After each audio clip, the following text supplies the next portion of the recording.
بسم الله الرحمن الرحيم ومن الناس من يقول آمنا بالله فإذا أوذي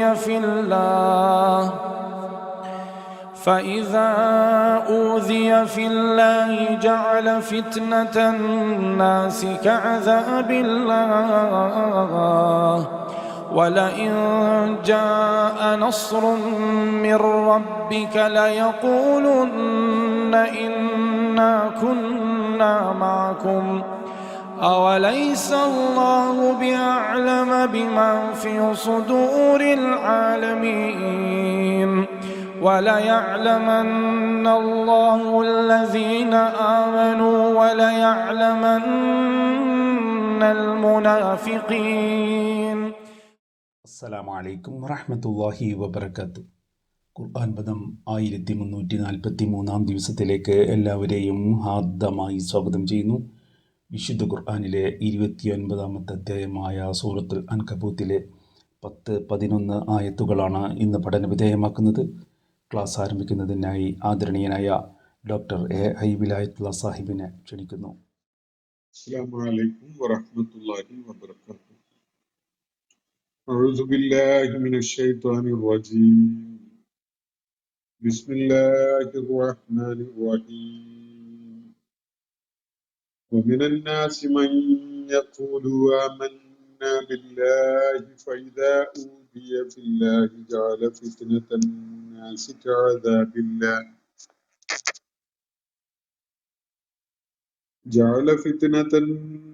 كعذاب الله ولئن جاء نصر من ربك ليقولن إنا كنا معكم أوليس الله بأعلم بما في صدور العالمين وليعلمن الله الذين آمنوا وليعلمن المنافقين.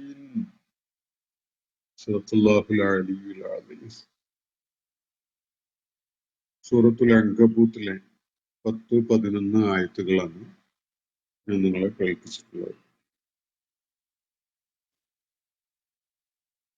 സത്യവിശ്വാസം സ്വീകരിച്ചതിന്റെ പേരിൽ മാതാപിതാക്കളുടെ അടുക്കൽ നിന്ന് വലിയ പ്രയാസം നേരിടേണ്ടി വന്ന മക്കയിലെ ആദ്യകാല മുസ്ലിങ്ങളുടെ അനുഭവങ്ങളുടെ പശ്ചാത്തലത്തിൽ അള്ളാഹു മനുഷ്യ സമൂഹത്തിന് പൊതുവായി തന്നെ ഒരു വസിയത്ത് നൽകുന്നതാണ് നമ്മൾ കഴിഞ്ഞ ദിവസം പഠന വിധേയമാക്കിയ ആയത്തുകളിൽ കാണുകയുണ്ടായത്. മനുഷ്യരാശിക്കായി അള്ളാഹു നൽകിയിട്ടുള്ള വസിയത്തിന്റെ കാതല് ഇതാണ്. ആരെയെങ്കിലും മാതാപിതാക്കൾ ഇങ്ങനെ നിർബന്ധിക്കുന്നുവെങ്കിൽ തീർച്ചയായിട്ടും മാതാപിതാക്കളോട് ഏറ്റവും ഉത്തമമായ നന്മയിൽ അധിഷ്ഠിതമായ വിധത്തിലാണ് പെരുമാറേണ്ടത്. അതേസമയത്ത് അവരാരെങ്കിലും അള്ളാഹുവിൽ ശിർക്ക് ചെയ്യാൻ വേണ്ടി നിങ്ങളെ നിർബന്ധിക്കുന്നുവെങ്കിൽ അവരെ ഇരുവരെയും അനുസരിക്കാൻ പാടുള്ളതല്ല. നിങ്ങളെല്ലാവരും തന്നെ, മക്കളും മാതാപിതാക്കളും ഒരുപോലെ എല്ലാവരും തന്നെ അള്ളാഹുവിന്റെ അടുക്കലേക്ക് മടക്കപ്പെടുന്നവരാണ്. അള്ളാഹുവിന്റെ അടുക്കൽ തിരികെ എത്തുമ്പോൾ നിങ്ങൾ ഓരോരുത്തരും ചെയ്ത പ്രവർത്തനങ്ങളുടെ പരിണിതി എന്താണ്, ശരിതെറ്റുകൾ എന്താണ്, അതിന്റെ ആത്യന്തികമായ ആഖിബത്ത് എന്താണ് എന്നതൊക്കെ അള്ളാഹു എല്ലാവർക്കുമായിട്ട് വിവരിച്ചു തരും എന്നുകൂടിയാണ് അള്ളാഹു അവിടെ പറയുകയുണ്ടായത്. മക്കയിലെ ആദ്യകാല മുസ്ലിങ്ങളുടെ ഒരു പ്രയാസമായിരുന്നു ഈ സംഗതിയിൽ ഈ ആയത്തിൽ അടങ്ങിയിട്ടുള്ള കാര്യമെങ്കിൽ എല്ലാ കാലഘട്ടങ്ങളിലെയും സത്യവിശ്വാസ മാർഗം സ്വീകരിച്ച ആളുകൾ സമാനമായ പ്രതിസന്ധികൾ നേരിടേണ്ടി വന്നിട്ടുണ്ട് എന്നത് നമുക്കറിയാവുന്ന ഒരു കാര്യമാണ്. പ്രവാചകന്മാരുടെ കാലഘട്ടങ്ങളിൽ ഇബ്രാഹിം അലൈഹിസ്ലാം ഉൾപ്പെടെയുള്ള പ്രവാചകന്മാർ ഇതുപോലെയുള്ള സാഹചര്യങ്ങളെ നേരിടേണ്ടി വന്നിട്ടുണ്ട്. നമ്മുടെ കാലഘട്ടത്തിലെ ദൈവിക മാർഗം കണ്ടെത്തി അത് സ്വീകരിക്കാൻ സന്നദ്ധരാകുന്ന ആളുകൾ ഇതുപോലെയുള്ള സാഹചര്യങ്ങളെ നേരിടേണ്ടി വരുന്നത് നമുക്ക് നിരന്തരം കാണാൻ കഴിയുന്ന ഒരു കാര്യമാണ്. അപ്പോ അള്ളാഹു ഇക്കാര്യത്തിൽ വളരെ വലിയൊരു വ്യക്തത വരുത്തുകയാണ്. മാതാപിതാക്കളെ തീർച്ചയായിട്ടും ആദരിക്കണം, ബഹുമാനിക്കണം, സ്നേഹിക്കണം. അവർക്ക് ഏറ്റവും ഉത്തമമായ പരിഗണനയും പരിചരണവും ഒക്കെ നൽകണം. അതിലൊന്നും ഒരു സംശയവുമില്ല. അള്ളാഹു എല്ലാ കാലഘട്ടങ്ങളിലും തന്റെ ദീനിന്റെ ഭാഗമായി പഠിപ്പിച്ചിട്ടുള്ള ഒരു കാര്യമാണിത്. മാതാപിതാക്കളോട് കാണിക്കേണ്ട ബഹുമാനവും ആദരവും അവർക്ക് നൽകേണ്ട പരിഗണനയൊക്കെ എങ്ങനെയാവണം എന്നത്. വസൈനൽ ഇൻസാന ബി വാലിദൈഹി ഹുസ്ന എന്നതിൽ എല്ലാം അടങ്ങിയിട്ടുണ്ട്. എന്നാൽ അള്ളാഹുവിന്റെ ഏകത്വത്തെ, അള്ളാഹു മനുഷ്യരാശിയുടെ പ്രപഞ്ചത്തിലെ സകലത്തിന്റെയും ഖാലിഖാണ്, റബ്ബാണ് എന്ന കാര്യത്തില് അവനോട് മാത്രമാണ് വിധേയത്വം ആ നിലക്ക്, സ്രഷ്ടാവിനോട് കാണിക്കേണ്ട വിധേയത്വം എന്ന നിലക്ക് കാണിക്കാവുന്നത് എന്ന വിഷയത്തില് മാതാപിതാക്കളാണ് നമ്മെ സമ്മർദ്ദത്തിലാക്കുന്നതെങ്കിൽ, മറിച്ച് അള്ളാഹുവിനോടൊപ്പം ആരെങ്കിലും പങ്കാളികളായിട്ട് കാണാൻ അത് ഏത് തലത്തിലായാലും അതിന് നമ്മളെ നിർബന്ധിക്കുന്നത് മാതാപിതാക്കളാണെങ്കിൽ അക്കാര്യത്തിൽ മാതാപിതാക്കൾ അനുസരിക്കാൻ പാടില്ല എന്നാണ് അള്ളാഹു ഖണ്ഡിതമായിട്ട് ഇവിടെ പഠിപ്പിക്കുന്നത്. ഞാൻ നേരത്തെ കഴിഞ്ഞ ദിവസം ഈ ആയത്തുകളുടെ പഠനത്തിന്റെ ഭാഗമായി സഅദ് ഇബ്നു അബീ വഖാസ് റളിയല്ലാഹു അൻഹുവിന്റെ ജീവിത അനുഭവം പരാമർശിക്കുകയുണ്ടായി. നബി സല്ലല്ലാഹു അലൈഹി വസല്ലമയുടെ ആദ്യകാല അനുയായികളിൽപ്പെട്ട യുവാവായ ഒരാളായിരുന്നു സഅദ് ഇബ്നു അബീ വഖാസ്. അദ്ദേഹത്തിന്റെ ഉമ്മ അദ്ദേഹം നബി സല്ലല്ലാഹു അലൈഹി വസല്ലമയിലെ വിശ്വാസം പ്രഖ്യാപിച്ചുകൊണ്ട് രംഗത്ത് വന്നപ്പോ അതിനെതിരിൽ ശക്തമായ നിലപാട് സ്വീകരിക്കുകയും അന്നപാനീയങ്ങള് സ്പർശിക്കുക പോലും ചെയ്യുകയില്ല, മുഹമ്മദിനെ തള്ളിക്കളയുന്നത് വരെ എന്ന നിലക്കുള്ള ഒരു നിലപാട് സ്വീകരിക്കുകയൊക്കെ ചെയ്ത കാര്യം ഞാൻ സൂചിപ്പിക്കുകയുണ്ടായി. ആ ഘട്ടത്തില് ഉമ്മയെ വളരെയേറെ ഇഷ്ടപ്പെട്ടിരുന്ന സഅദ് ഇബ്നു അബീ വഖാസിന് അത് താങ്ങാവുന്നതിനേക്കാൾ അപ്പുറത്തായിരുന്നു. നബി സല്ലല്ലാഹു അലൈഹി വസല്ലമയുടെ അടുക്കൽ വന്ന് അദ്ദേഹം വിഷമം പങ്കുവെച്ചപ്പോഴാണ് ഈ സൂറത്തുൽ അൻകബൂത്തിലെ ഈ ആയത്തുകൾ അവതരിക്കുകയുണ്ടായത് എന്നാണ് പല ഹദീസ് സ്രോതസ്സുകളിലും വ്യക്തമാക്കപ്പെടുന്നത്. അപ്പൊ അതിന്റെ പശ്ചാത്തലം ഞാൻ വിവരിക്കുകയുണ്ടായതാണ്. അതിനെ തുടർന്ന് ഇതേ ഒരു സാഹചര്യത്തിൽ രണ്ട് നിലപാടുകളുള്ള ആളുകൾ രംഗത്തുണ്ടായിരുന്നു. ഒന്ന്, വിശ്വാസത്തിനോട് വലിയ തൂക്കം ഉള്ളത് കാരണമായി അള്ളാഹുവിലും അവന്റെ പ്രവാചകനിലും പാരത്രിക ജീവിതത്തിലുമൊക്കെയുള്ള വിശ്വാസത്തിന് വലിയ പ്രാധാന്യം കൽപ്പിച്ചുകൊണ്ട് അത് സ്വീകരിക്കുകയും അത് നെഞ്ചേറ്റുകയൊക്കെ ചെയ്ത ആളുകൾ നേരിട്ട ഇത്തരം സാഹചര്യങ്ങളും അവരുടെ വിഷമങ്ങളുമാണ് ഒരു ഭാഗത്ത് എങ്കിൽ, മറുഭാഗത്ത് ഇത്തരം സാധ്യതകളെ മുന്നിൽ കണ്ടുകൊണ്ട് വിശ്വാസം ഉൾക്കൊള്ളുന്നതിൽ നിന്ന് അത് ഒരു എക്സ്ക്യൂസായി കണ്ടുകൊണ്ട് അതിൽ നിന്ന് മാറി നിൽക്കുന്ന, അതൊരു സൗകര്യമായി എന്ന് കരുതിക്കൊണ്ട് വിശ്വാസത്തെ കൈയൊഴിയുന്ന നിലപാട് സ്വീകരിക്കുന്ന ആളുകളും മക്കയിലുണ്ടായിരുന്നു എന്നതാണ് വസ്തുത. ഈ രണ്ടാമത്തെ വിഭാഗത്തെ ഇന്ന് നമ്മൾ വായിച്ചു വെച്ചിരിക്കുന്ന ആയത്തുകളിൽ അള്ളാഹു മുനാഫിഖുകൾ എന്ന വിധത്തിൽ പരാമർശിക്കുന്നത് കാണാൻ കഴിയും.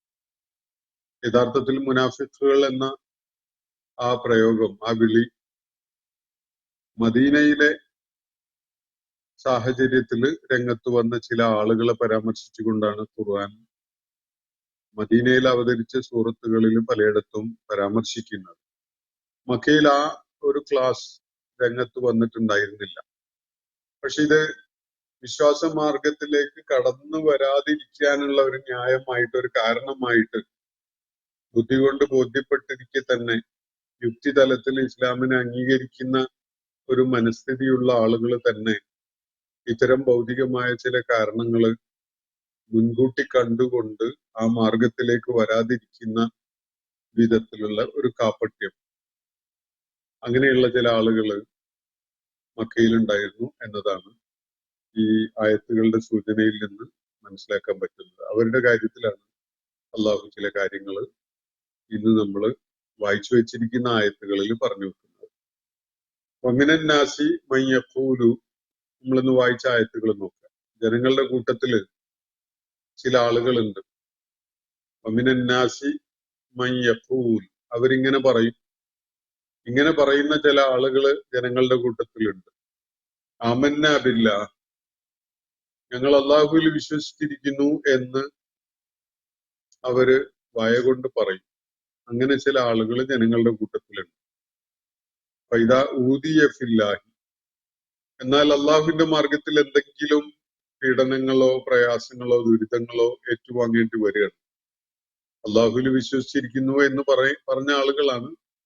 അങ്ങനെ പറഞ്ഞ ആളുകള് ആ വിശ്വാസ പ്രഖ്യാപനത്തിന്റെ പേരിൽ വല്ല പ്രയാസവും നേരിടേണ്ടി വരികയാണെങ്കിൽ, വല്ല ദുരിതവും തിരിച്ചടിയും പ്രത്യാഘാതവും ഒക്കെ ആളുകളുടെ ഭാഗത്തുനിന്ന് നേരിടേണ്ടി വരികയാണെങ്കിൽ, ഫൈദാ ഊദിയ ഫില്ല, അള്ളാഹുവിന്റെ മാർഗത്തിൽ അള്ളാഹുവിന്റെ ആ ജീവിത സരണി അംഗീകരിച്ചതിന്റെ പേരിലാണ് അവര് വല്ല പ്രയാസവും നേരിടേണ്ടി വരുന്നതെങ്കിൽ, ജഅല ഫിത്നത്തൻ നാസി കഅദാബില്ല, അവരതാ ജനങ്ങളുടെ ഭാഗത്തു നിന്നുള്ള ഉപദ്രവങ്ങളെ അള്ളാഹുവിന്റെ അടുക്കൽ നിന്നുള്ള ശിക്ഷ പോലെ അവരതിനെ നോക്കിക്കാണ്.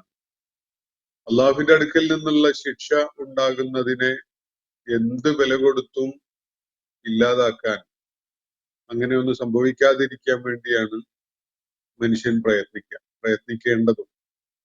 അള്ളാഹുവിന്റെ ശിക്ഷ ഏറ്റുവാങ്ങാൻ സാധിക്കുകയില്ല എന്ന തിരിച്ചറിവോടുകൂടി അതിനുള്ള സാഹചര്യം ഇല്ലാതാക്കാൻ വേണ്ടി എല്ലാ പ്രയത്നത്തിലും മനുഷ്യൻ ഏർപ്പെടേണ്ട കാര്യമാണല്ലോ. വിശ്വാസികളുടെ ഏറ്റവും വലിയൊരു താല്പര്യവും ആഗ്രഹവും തന്നെ അതാണ്. ഒരു കാരണവശാലും അള്ളാഹുവിന്റെ ശിക്ഷക്ക് വിധേയരാകുന്നവരാവരുത് എന്നതാണല്ലോ.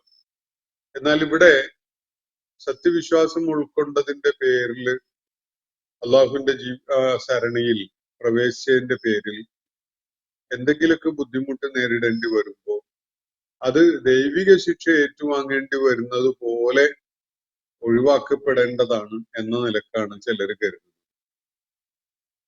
ഉദാഹരണത്തിന് നമ്മുടെ നാട്ടില് സത്യവിശ്വാസ മാർഗത്തിൽ നിലകൊള്ളുകയും അതിനനുസരിച്ചുള്ള നിലപാടുകളൊക്കെ സ്വീകരിക്കുകയും ചെയ്താൽ പലപ്പോഴും നിയമക്കുരുക്കുകളിൽ അകപ്പെടും, അറസ്റ്റ് ചെയ്യപ്പെടും, ജയിലിൽ അടയ്ക്കപ്പെടും, അതുപോലെ ശിക്ഷ ഏറ്റുവാങ്ങേണ്ടി വരും. അതുപോലെയുള്ള കടുത്ത സാഹചര്യങ്ങളൊക്കെ ഉണ്ടായിരുന്നു വരും. ഇങ്ങനെ ഉണ്ടാവുന്നത് അള്ളാഹുവിന്റെ മാർഗത്തിൽ നേരിടേണ്ടി വരുന്ന പ്രയാസങ്ങളാണ്. ഇങ്ങനെയുള്ള പ്രയാസങ്ങൾ ഉണ്ടാവുന്നതിനെ നരകത്തിൽ പോവേണ്ടി വരുന്ന പോലെയോ അള്ളാഹുവിന്റെ ശിക്ഷ ഏറ്റുവാങ്ങേണ്ടി വരുന്ന പോലെയോ ഒക്കെയായി കണ്ടുകൊണ്ട് അത് ഏറ്റുവാങ്ങാതിരിക്കാനുള്ള നിരന്തരമായ ചില പ്രയത്നങ്ങളിലായിരിക്കും ചില ആളുകൾ. സംഘടിതരായ മുസ്ലിം വിഭാഗങ്ങൾ തന്നെ പലരുടെയും നിലപാട് ഇങ്ങനെയൊക്കെയാണ്. ഭരണകൂടം പിടികൂടുന്നത്, നിയമ കുരുക്കുകളിൽ അകപ്പെടുന്നത്, തടവറകളിൽ അടയ്ക്കപ്പെടുന്നത്, ഇതൊക്കെ തീർച്ചയായിട്ടും ഒഴിവാക്കപ്പെടേണ്ടതാണ് എന്ന വിധത്തിൽ. ഏതുപോലെ നരകത്തിൽ പോവേണ്ടി വരുന്നത് ഒരു കാരണവശാലും നമ്മൾ ആരും സ്വാഗതം ചെയ്യില്ലല്ലോ, അതുപോലെ ഉള്ള ഒരു സംഗതിയാണ് എന്ന വിധത്തിലാണ് ചില ആളുകൾ അതിനെ കാണുന്നത്. യഥാർത്ഥത്തിൽ അള്ളാഹുവിന്റെ മാർഗത്തില് ത്യാഗപരിശ്രമങ്ങളിൽ ഏർപ്പെടുന്ന ആളുകൾ അത്തരം പ്രയാസങ്ങൾ നേരിടേണ്ടി വരുന്നത് അവർക്ക് ഏറ്റവും ഏറെ ഫലദായകമായ, അവർക്ക് ഏറ്റവും ഏറെ പ്രതിഫലം ലഭിക്കുന്ന വിധത്തിലുള്ള കാര്യങ്ങളാണ്. അവരുടെ ഓരോ പ്രയാസവും അവരൊരു താഴ്വരയിലൂടെ കടന്നു പോകേണ്ടി വരുമ്പോ അവരുടെ പാദങ്ങൾക്ക് മുള്ളുകുത്തുന്നുണ്ടെങ്കിൽ പോലും അത് പോലും പ്രതിഫലാർഹമായ കാര്യമായിട്ടാണ് നമ്മൾ മനസ്സിലാക്കേണ്ടത്. വിശുദ്ധ ഖുർആനിലെ ആയാത്തുകളും നബി സല്ലല്ലാഹു അലൈഹി വസല്ലമയുടെ വിശദീകരണങ്ങളൊക്കെ വെളിപ്പെടുത്തുന്ന കാര്യം അതാണ്. അള്ളാഹുവിന്റെ മാർഗത്തില് പ്രയാസങ്ങൾ ഏറ്റുവാങ്ങേണ്ടി വരിക, ഏറ്റുമുട്ടലുകൾക്ക് ഇരയാകുക, അതുപോലെ ശത്രുക്കളുടെ ആക്രമണത്തിന് ഇരയാകുക, പ്രതികൂലമായ നിലപാടുകൾ സ്വീകരിക്കുന്ന ഭരണ സംവിധാനങ്ങളുടെ പിടിയിൽ അകപ്പെടുക, ഇങ്ങനെയൊക്കെയുള്ള പ്രയാസങ്ങൾ മനുഷ്യര് സത്യവിശ്വാസ മാർഗം സ്വീകരിച്ചതിന്റെ പേരിൽ അനുഭവിക്കേണ്ടി വരുന്നു. ഈ കാര്യങ്ങളെ എന്തോ നരകത്തിലേക്ക് വലിച്ചേക്കപ്പെടുന്ന പോലെയുള്ള ഒഴിവാക്കപ്പെടേണ്ട ഒരു കാര്യമാണ് എന്ന നിലക്ക് കാണുന്ന തരം ആളുകളുണ്ട്.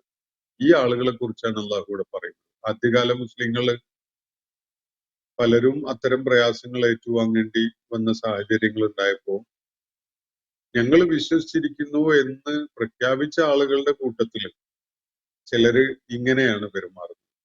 ദുരിതം ഏറ്റുവാങ്ങേണ്ടി വരുന്നത്, പ്രയാസം നേരിടേണ്ടി വരുന്നത്, ബുദ്ധിമുട്ടുകൾ അള്ളാഹുവിന്റെ മാർഗത്തിൽ ഉണ്ടാകുന്നത് അത് നരകശിക്ഷ ഒഴിവാക്കുന്ന പോലെ ഒഴിവാക്കപ്പെടേണ്ടതാണ് എന്ന ഒരു നിലപാടോടുകൂടി അതിനെ കാണുന്ന ചില ആളുകൾ ജനങ്ങളുടെ കൂട്ടത്തിലുണ്ട്.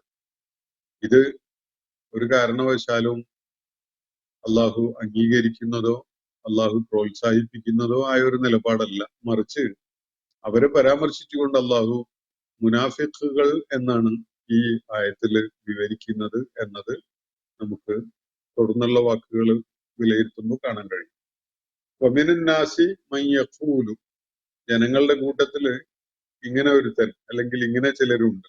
അവര് ആമന്നാ ബില്ലാ, ഞങ്ങൾ അള്ളാഹുവിൽ വിശ്വസിച്ചിരിക്കുന്നു എന്നാണ് പറയുന്നത് ഒരാളാണെങ്കിലും അവര് ആമന്നാ ബില്ലാ എന്ന് പറയുമ്പോൾ ബഹുവചനത്തിലാണ് പറയുന്നത്.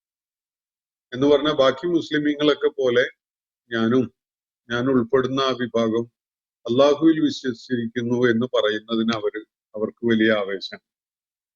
യുദ്ധത്തില് ഏറ്റവും ഭീരുവായ വിധത്തില് ഏറ്റവും അധൈര്യം കാണിച്ചുകൊണ്ട് അറച്ചറച്ച് നിന്ന ആളാണ് യുദ്ധം കഴിഞ്ഞ് വലിയ ഗംഭീര നേട്ടമൊക്കെ ആയിക്കഴിഞ്ഞതിന് ശേഷം വന്ന് പറയുന്നത് ഞങ്ങള് ധീരയുക്തം പോരാടി, ഞങ്ങൾ ഭയങ്കര നേട്ടം കൊയ്തു എന്നൊക്കെ വന്ന് പറയും.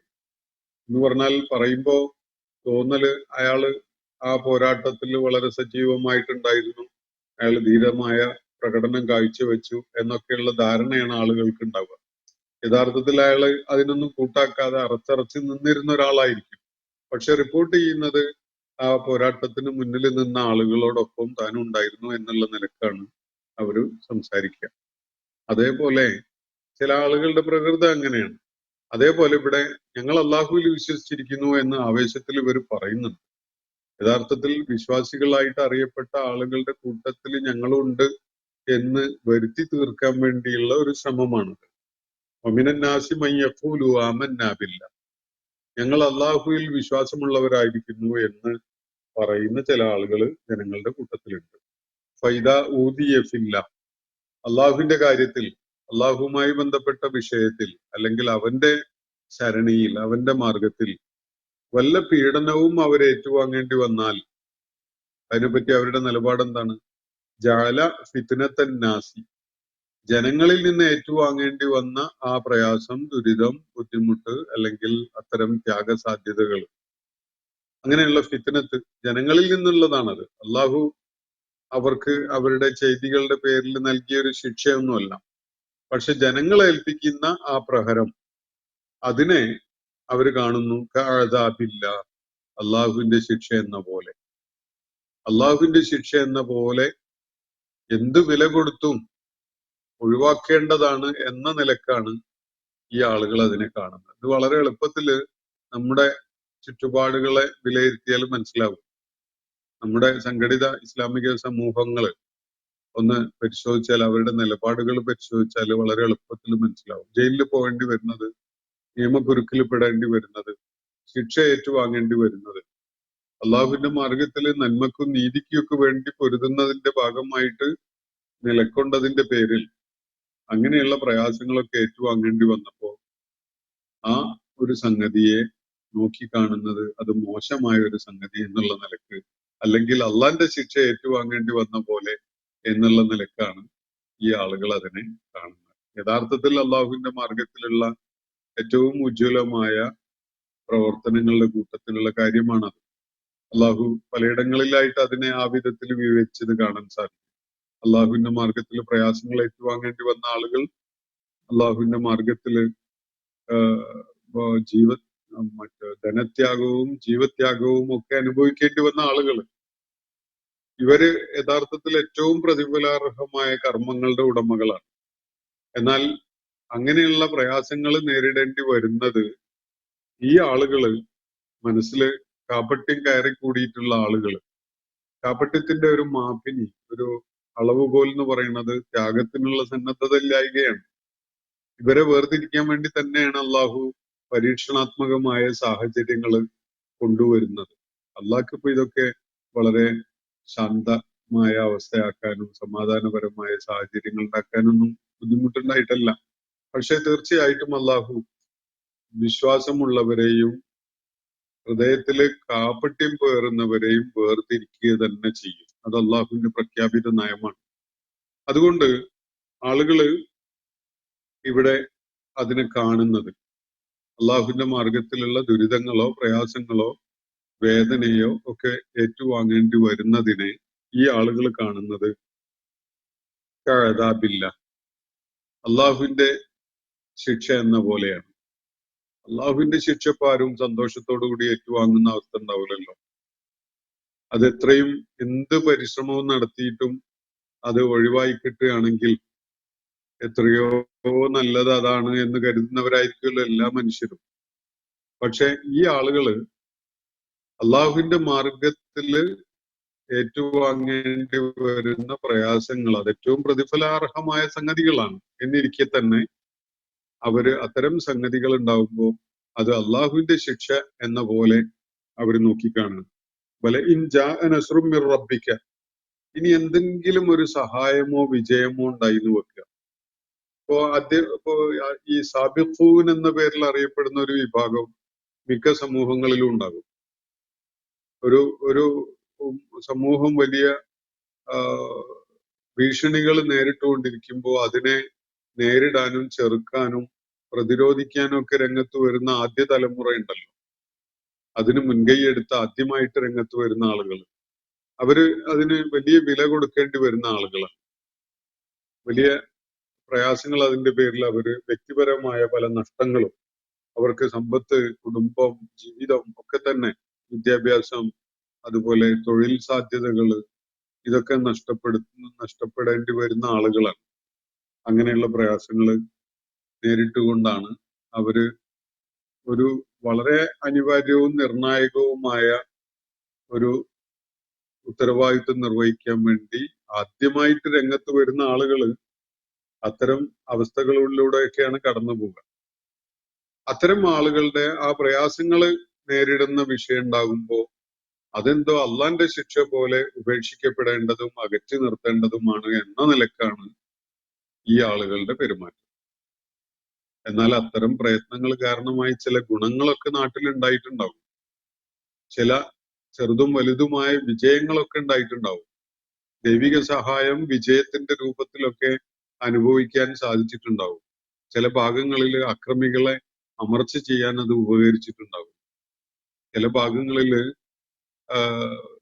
തത്വദീക്ഷയില്ലാതെ വയലൻസിന്, ഹിംസാത്മകമായ പ്രവർത്തനങ്ങൾക്ക് തുനിഞ്ഞിറങ്ങുന്ന ആളുകളെ ഭീതിപ്പെടുത്തി നിർത്താനൊക്കെ അതുകൊണ്ട് സാധിച്ചിട്ടുണ്ടാവും. അങ്ങനെയുള്ള ഗുണങ്ങൾ, വിജയപരമായ കാര്യങ്ങൾ ഉണ്ടാകുമ്പോൾ ഈ ആളുകളുടെ നിലപാട് എന്താണ്? അവർ പറയുന്നത് നോക്കുക. അവർ പറയുന്നത് വല ഇൻ ജാഅ നസ്റും മിർ റബ്ബിക, നിന്റെ റബ്ബിന്റെ അടുക്കൽ നിന്ന് എന്തെങ്കിലും ഒരു സഹായമോ വിജയമോ നിങ്ങളുടെ പ്രയത്നത്തിനുണ്ടായി എന്ന് വെക്കുക. അങ്ങനെയാണെങ്കിൽ അവര് പറയുന്നതിലെ യഖൂലുന്ന, അവരുടെ സംസാരം ഇങ്ങനെയാണ്, ഇന്നാ കുന്നാ മഅക്കും, ഞങ്ങളൊക്കെ നിങ്ങളുടെ കൂടെ തന്നെ ആയിരുന്നു കേട്ടോ. ഇതാണ് അവർ പറയാം. ഞങ്ങളൊക്കെ നിങ്ങളുടെ അതേ നിലപാടുള്ളവരാണ്, അതിനുവേണ്ടി തന്നെയാണ് ഞങ്ങൾ നിലകൊള്ളുന്നത്. നിങ്ങൾക്ക് മാനസികമായ പിന്തുണ ഞങ്ങളുടെ ഭാഗത്തുനിന്ന് ഉണ്ടായിരുന്നു, ഞങ്ങൾ നിങ്ങൾക്ക് വേണ്ടി പ്രാർത്ഥിക്കുന്നുണ്ടായിരുന്നു എന്നൊക്കെ അവർ തട്ടിവിടും. ഇന്നാ കുന്നാ മഅക്കും. ഞങ്ങൾ നിങ്ങളോടൊപ്പം തന്നെയായിരുന്നു. എന്നാൽ ഇവര് കാര്യത്തില് ഇങ്ങനെയുള്ള പ്രതിസന്ധികൾ ഉണ്ടാവുമ്പോ നിങ്ങളോടൊപ്പം ഉണ്ടായിരുന്നോ? അവര് ആയിരുന്നില്ല എന്ന് മാത്രമല്ല, ഈ ആളുകൾ ഏറ്റുവാങ്ങേണ്ടി വന്ന ദുരിതങ്ങളും പ്രയാസങ്ങളും ഉണ്ടായപ്പോ അവരെ അതിന്റെ പേരിൽ കുറ്റപ്പെടുത്തുന്നവരായിരുന്നു. അവരെ അതിന്റെ പേരിൽ അകറ്റി നിർത്തുന്നവരായിരുന്നു.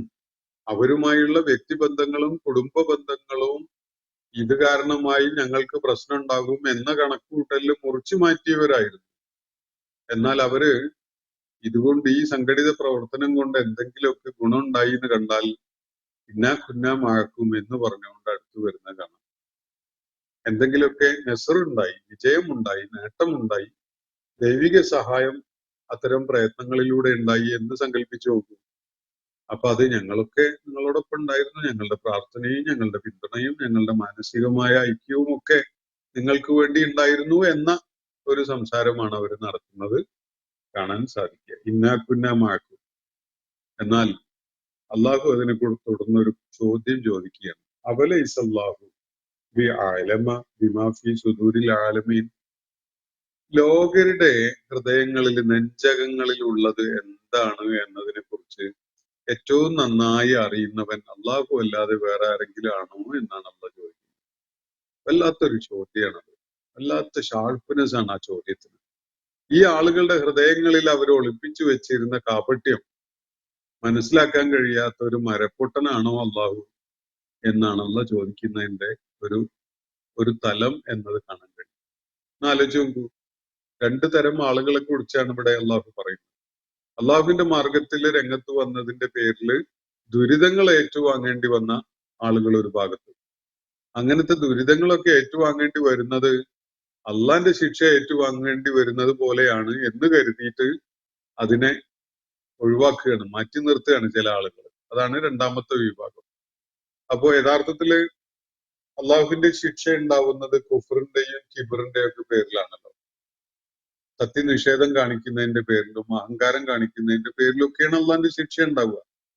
അത് ഒഴിവാക്കുന്നതിന് വേണ്ടി പ്രയത്നിക്കുന്ന പോലെയാണ് ജനങ്ങളുടെ ഭാഗത്തു നിന്ന് എന്തെങ്കിലും തിരിച്ചടി ഉണ്ടാകും എന്ന ഭീതി കാരണമായിട്ട് ഈമാനും അമലു സ്വാലിഹാത്തും ഈ കൂട്ടരെ ഒഴിവാക്കുന്നത്. ഒന്ന് ആലോചിച്ച് നോക്കുന്നത്.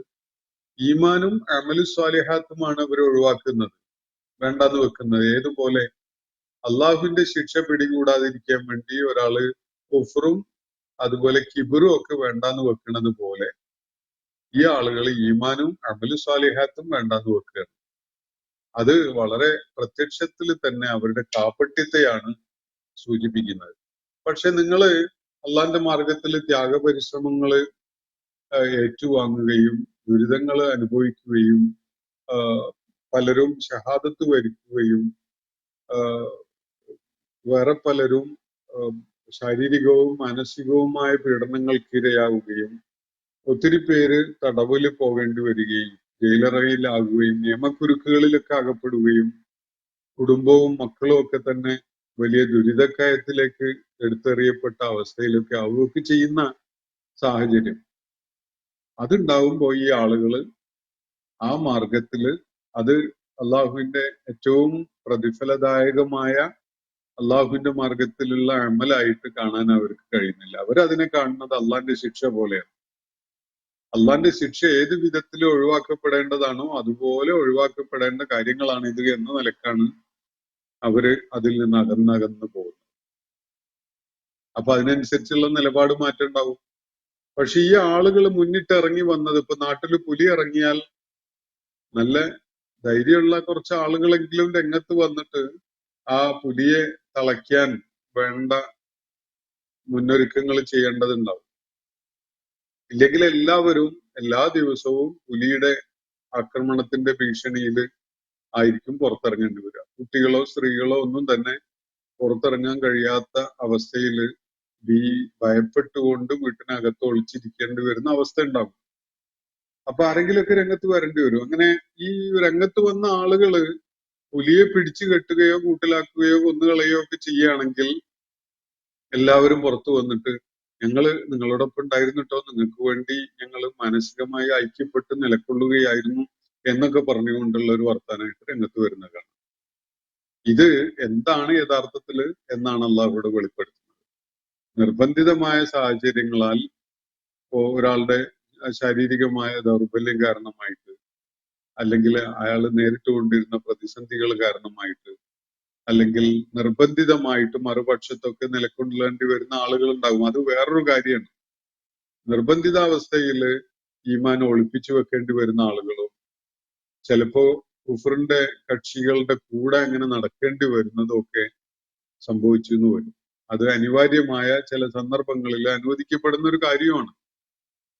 പക്ഷേ അങ്ങനെയുള്ള സാഹചര്യമൊന്നും ഇല്ലാതെ ത്യാഗപരിശ്രമങ്ങൾ വേണ്ടിവരും എന്ന കാരണത്താൽ അതിന് സന്നദ്ധരാവാതെ അതെന്തോ ദൈവിക ശിക്ഷ ഏറ്റുവാങ്ങുന്ന പോലെയുള്ള ഉപേക്ഷിക്കപ്പെടേണ്ട ഒരു കാര്യമാണ് എന്ന നിലക്ക് അതിനെ കണ്ടുകൊണ്ട് നിലക്കൊണ്ട ആളുകൾ പക്ഷെ ഈ സംഘടിതമായി രംഗത്ത് വന്ന് തിന്മയെ ചെറുക്കാൻ, അക്രമത്തിനെ നേരിടാൻ മുതിർന്നിട്ട് എന്തെങ്കിലുമൊക്കെ ഗുണമുണ്ടാക്കാൻ കഴിഞ്ഞ ആളുകൾ അങ്ങനെയുള്ള വല്ല നെസറും വല്ല ദൈവിക സഹായവും വിജയവും ഏറ്റുവാങ്ങേണ്ടി വരുമ്പോ അവര് രംഗത്ത് വന്നിട്ട് പറയും ഇന്നാ കുന്നാ മഴക്കും ഞങ്ങൾ നിങ്ങളോടൊപ്പം തന്നെ ആയിരുന്നു കേട്ടോ എന്നാണ് അവർ പറയാ. എന്നിട്ട് ഇതിനോട് പ്രതികരിച്ചുകൊണ്ട് അള്ളാഹു ഒരു ചോദ്യം ചോദിച്ചത് അവലൈസ് അല്ലാഹു ബി അലമ ബിമാ ഫീ സുദൂരിൽ ആലമീൻ, ലോകത്തെ ഈ ജനങ്ങളുടെ ഹൃദയങ്ങളിൽ നെഞ്ചകങ്ങളിൽ ഉള്ളത് എന്താണ് എന്നത് അറിയാൻ കഴിയാത്തവനാണോ അള്ളാഹു എന്നാണ് ഇവിടെ ചോദ്യം ഉന്നയിക്കപ്പെടുന്നത്. ഇവർ കരുതുന്നത് ഇവരുടെ ഹൃദയത്തിന്റെ അടിത്തട്ടില് അല്ലെങ്കിൽ ഹൃദയങ്ങളുടെ ചില ഒളികേന്ദ്രങ്ങളിൽ അവർ ഒളിപ്പിച്ചു വെച്ചിട്ടുള്ള അവരുടെ ഈ കാപട്യം അത് അള്ളാഹു കാണുകയില്ല എന്നാണോ ഈ കൂട്ടർ കരുതുന്നത് എന്നാണ് ഇവിടെ അള്ളാഹു ചോദിക്കുന്നത്.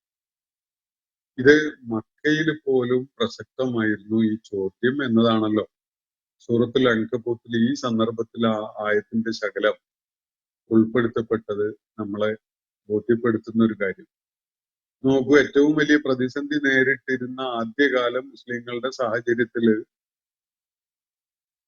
മുസ്ലിങ്ങളുടെ അവരേറ്റുവാങ്ങേണ്ടി വന്ന ത്യാഗങ്ങളുടെയൊക്കെ ഭാഗമാകാതിരുന്ന ചില ആളുകൾ അവരുടെ നിലപാടിനെ പരാമർശിച്ചുകൊണ്ട് അള്ളാഹു ഇങ്ങനെ പറയുന്നുണ്ടെങ്കിൽ വലിയൊരു സമൂഹമായി മാറിയ ഘട്ടത്തില് അതും ദീർഘകാലത്തെ ചരിത്രമൊക്കെ അവരുടെ പൈതൃകമായിട്ട് അവകാശപ്പെടാനുള്ള ആളുകൾ ഇത്തരം കാപട്യത്തിന്റെ നിലപാടുകൾ സ്വീകരിക്കുന്നുണ്ടെങ്കിൽ അത് എന്തുമാത്രം ആക്ഷേപാർഹമാണ്, എന്തുമാത്രം ആക്ഷേപാർഹമായിരിക്കും എന്നത് നമുക്ക് ആലോചിക്കാവുന്നതേ ഉള്ളൂ.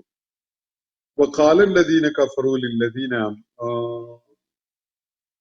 അതിനെ തുടർന്ന് അള്ളാഹു പറയുന്ന വലയഅലമന്നല്ലാഹുല്ലദീന ആമനു വലയഅലമന്നൽ മുനാഫിഖീൻ എന്നാണ് അള്ളാഹു പറയുന്നത്. എന്തുകൊണ്ട് അള്ളാഹു ഇത്തരം സാഹചര്യങ്ങൾ സൃഷ്ടിക്കുന്നു എന്നതിനുള്ള ഉത്തരമാണ്.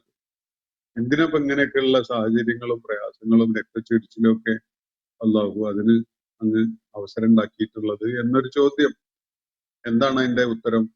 അള്ളാഹുവിടെ വളരെ വ്യക്തമായിട്ട് പറയണം. അള്ളാഹു ഇന്ന് കൃത്യമായിട്ടും വേർതിരിക്കേണ്ടതുണ്ട്. ആരെ?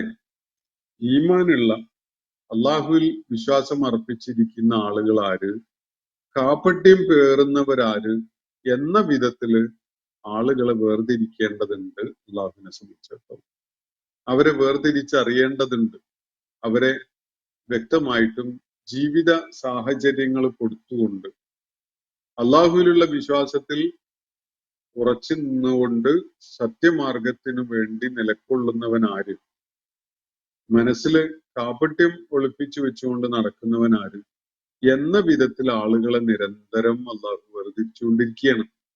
അത് അള്ളാഹുവിന്റെ പ്രഖ്യാപിതമായ ഒരു നയമാണ്. ആർക്കും ഒരു തെറ്റിദ്ധാരണയും വേണ്ട. ഞാൻ വളരെ കംഫർട്ടബിൾ ആയി അങ്ങനെ പോകുന്നത് അത് അള്ളാഹ് എന്നോട് വലിയ ഫേവർ ചെയ്തു തരികയാണ്, എനിക്ക് വലിയ ആനുകൂല്യം ചെയ്തു തരികയാണ് എന്നൊന്നും ആരും കരുതേണ്ടതില്ല. യഥാർത്ഥത്തിൽ അള്ളാഹു ഓരോ ജീവിത സാഹചര്യവും തന്നുകൊണ്ട് ഓരോരുത്തരുടെയും നിലപാട് എന്താണ് എന്നത് നോക്കിക്കൊണ്ടിരിക്കുകയാണ്. ഈ പ്രതിസന്ധികളുടെയും പ്രാതികൂല്യങ്ങളുടെയുമായ സാഹചര്യങ്ങൾ ഉണ്ടാകുമ്പോൾ അപ്പോഴാണ് ഓരോരുത്തരുടെയും ഈമാൻ കറകളഞ്ഞതാണോ അതല്ല കാപട്യത്തിന്റെ കറ പുരണ്ടതാണോ എന്നത് വേർതിരിച്ച് മനസ്സിലാക്കാൻ സാധിക്കുക. ഇത്തരം സാഹചര്യങ്ങൾ സൃഷ്ടിക്കപ്പെടുന്നത് അതിനു വേണ്ടിയാണ്. ഒരിക്കല് ശാന്തി സമാധാനത്തിൻ്റെതായ, സുഭിക്ഷതയുടേതായ, ക്ഷേമത്തിൻ്റെതായ ഒരു സമൂഹം രൂപകൽപ്പന ചെയ്യപ്പെട്ടിട്ട് പിന്നെ അന്ത്യനാൾ വരെ അതങ്ങനെ നിലനിൽക്കുക എന്നതല്ല അള്ളാഹുവിന്റെ പദ്ധതി. മറിച്ച് ജനിച്ചു വീഴുന്ന ഓരോ മനുഷ്യനും അവന്റെ ഈമാൻ പരീക്ഷിക്കപ്പെടുന്നു. അതിനു വേണ്ട സാഹചര്യങ്ങൾ അള്ളാഹു നിരന്തരം സൃഷ്ടിച്ചുകൊണ്ടിരിക്കുന്നു എന്നതാണ് വസ്തുത. അതുകൊണ്ട് തീർച്ചയായിട്ടും അള്ളാഹുവിന്റെ മാർഗത്തില് ദുരിതങ്ങൾ ഏറ്റുവാങ്ങേണ്ടി വരുന്നതിന് അതെന്തോ ദൈവിക ശിക്ഷ പോലെ അകന്നു നിൽക്കേണ്ട, ഒരു കാരണവശാലും സംഭവിക്കാൻ പാടില്ലാത്ത ഒരു സംഗതിയാണ് എന്ന് കരുതുന്ന ആളുകൾ മനസ്സിലാക്കേണ്ട ഒരു കാര്യം, ഈ സാഹചര്യങ്ങൾ സൃഷ്ടിക്കുന്നത് അള്ളാഹുവാണ്. അത് ഓരോരുത്തരെയും അവരുടെ ഈമാൻ എത്രമാത്രം ഉണ്ട്, എത്രത്തോളം കാപട്യവും പേറിയിട്ടാണ് അവർ നടക്കുന്നത്, വിശ്വാസമാർഗത്തിൽ നിലകൊള്ളുന്നവരാര്, കപടന്മാരാര് എന്ന വിധത്തിൽ കാര്യങ്ങളെ വേർതിരിച്ച് മനസ്സിലാക്കുന്നതിന് വേണ്ടി, വേർതിരിക്കപ്പെടുന്നതിന് വേണ്ടി, അത് അള്ളാഹുവിന് ഇത് നേരത്തെ അറിയുന്ന കാര്യമൊക്കെ തന്നെയാണ്. അതിലൊന്നും ആർക്കും സംശയം വേണ്ടതില്ല. ഭൂത വർത്തമാന ഭാവി കാലങ്ങൾ ഒരുപോലെ അറിയുന്നവനാണ് അള്ളാഹു. ഓരോരുത്തരും ഈമാന്റെ പേരിൽ വിജയം നേടി മുന്നേറുമോ, അതല്ല കാപട്യം കാരണമായിട്ട് പരാജയം ഏറ്റുവാങ്ങുമോ എന്നതൊക്കെ അവനെ സൃഷ്ടിക്കുന്നതിന്റെ മുമ്പ് തന്നെ അള്ളാഹ്ക്ക് അറിയും. അതിലൊന്നും ഒരു സംശയവും ഇല്ല.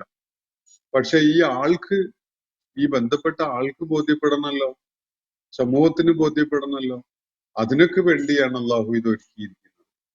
ഈ ആളിന് തന്നെ മനസ്സിലാവണം താൻ ജന്നത്തിന് അവകാശിയായിട്ടുണ്ടെങ്കിൽ അത് എന്തിന്റെ പേരിലാണ്, എന്ത്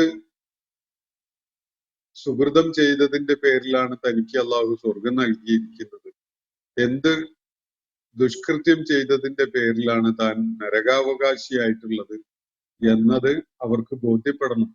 സൂറത്ത് യാസീനിൽ നമ്മൾ അങ്ങനെ ഒരു വരി കാണും, ബിമാ ഗഫറലി റബ്ബി വജഅലനി മിനൽ മുക്രമീൻ എന്ന് പറഞ്ഞുകൊണ്ട് അള്ളാഹുവിന്റെ മാർഗത്തില് കൊല്ലപ്പെട്ട ഒരാള് പറയുന്ന യാ ലൈത ഖൗമി യഅലമൂൻ എന്ന് പറഞ്ഞുകൊണ്ട് പറയുന്നുണ്ട്, എന്റെ കൂട്ടര്, എന്റെ നാട്ടുകാർ അറിയാൻ അവസരം ഉണ്ടായിരുന്നെങ്കിൽ എന്റെ റബ്ബ് എനിക്ക് ഇങ്ങനെയൊക്കെ പുറത്തു തരികയും ഇത്രയും വലിയ ഔദാര്യം എന്നോട് കാണിക്കുകയും ചെയ്തിട്ടുള്ളത് എന്തിന്റെ പേരിലാണ് എന്ന് അവർക്ക് അറിയാൻ പറ്റിയിരുന്നെങ്കിൽ എന്ന് സ്വർഗാവകാശിയായിട്ട് വിജയിച്ച് മുന്നേറിയ ഒരാള്, അയാൾ വലിയ ദുരിതവും പ്രയാസവും ഒക്കെ ഏറ്റുവാങ്ങേണ്ടി വന്ന ആളാണ് ജീവിതകാലത്ത്.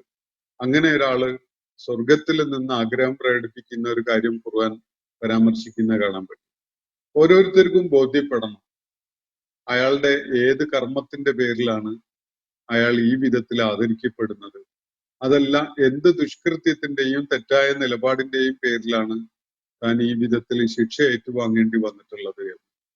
അപ്പോ അള്ളാഹു വേർതിരിക്കും ആളുകളെ. അള്ളാഹുവിന് നേരത്തെ അറിയുന്ന കാര്യമൊക്കെ തന്നെയാണ്. പക്ഷെ ഓരോരുത്തരുടെയും ഈമാൻ തെളിയിക്കപ്പെടേണ്ടതുണ്ട് എന്നതാണ് അള്ളാഹു നിശ്ചയിച്ചിരിക്കുന്നത്. അതുകൊണ്ട് അള്ളാഹു പറയുകയാണ്, വലയഅലമന്നല്ലാഹുല്ലദീന ആമനു, അള്ളാഹുവിന് തീർച്ചയായിട്ടും വിശ്വാസികൾ ആര്, അതുപോലെ വലയഅലമന്നൽ മുനാഫിഖീൻ, മുനാഫിഖുകൾ ആര് എന്ന വിധത്തില് വേർതിരിക്കപ്പെടുകയും കാര്യങ്ങൾ വ്യക്തമാവുകയും ചെയ്യേണ്ടതുണ്ട്. അള്ളാഹുവിന് അങ്ങനെ തന്നെ തിരിച്ചറിയേണ്ടതുണ്ട് എന്നാണ് ഇവിടെ പറയുന്നത്. അള്ളാഹുവിനെ അറിയേണ്ടതുണ്ട് ആരാണ് വിശ്വാസികൾ, ആരാണ് കപടന്മാർ. അതിനു വേണ്ടിയാണ് അള്ളാഹു ഇത്തരം സാഹചര്യങ്ങൾ ഉണ്ടാക്കിയിരിക്കുന്നത്. നമ്മുടെ സാഹചര്യങ്ങളിലേക്ക് ഈ ആയത്തുകളുടെ സൂചനകളെ ചേർത്ത് വെച്ചുകൊണ്ട് നമുക്ക് ഓരോരുത്തർക്കും തന്നെ നമ്മുടെ നിലപാടുകളെ പരിശോധിക്കുകയും വിലയിരുത്തുകയും ഒക്കെ ചെയ്യാവുന്നതാണ്. അള്ളാഹുവിന്റെ ഈ പരീക്ഷണത്തിൽ അല്ലെങ്കിൽ ഈ മാനദണ്ഡം വെച്ചുകൊണ്ടുള്ള ഈ വേർതിരിക്കലിൽ നമ്മൾ ഓരോരുത്തരും ഏത് സംഘത്തിൽ പെടും എന്നത് നമുക്ക് ഓരോരുത്തർക്കും തന്നെ പരിശോധിച്ചറിയാൻ സാധിക്കും. അള്ളാഹു നമ്മെ എല്ലാവരെയും വിജയികളാവുന്ന സൗഭാഗ്യവാന്മാരുടെ കൂട്ടത്തിൽ ഉൾപ്പെടുത്തുമാറാവട്ടെ. വാഖിറു ദഅ്വാന അനിൽ ഹംദുലില്ലാഹി റബ്ബിൽ ആലമീൻ. അസ്സലാമു അലൈക്കും വറഹ്മത്തുള്ളാഹി വബറകാതുഹു. ഇന്നത്തെ ഖുർആൻ പദം ഇവിടെ സമാപിക്കുന്നു. ഖുർആൻ പഠനത്തിൽ പങ്കെടുത്ത എല്ലാവർക്കും അല്ലാഹു അർഹമായ പ്രതിഫലം നൽകി അനുഗ്രഹിക്കട്ടെ. വആഖിർ ദഅവാനാ അനിൽ ഹംദുലില്ലാഹി റബ്ബിൽ ആലമീൻ. അസ്സലാമു അലൈക്കും വറഹ്മത്തുള്ളാഹി വബറകാതുഹു.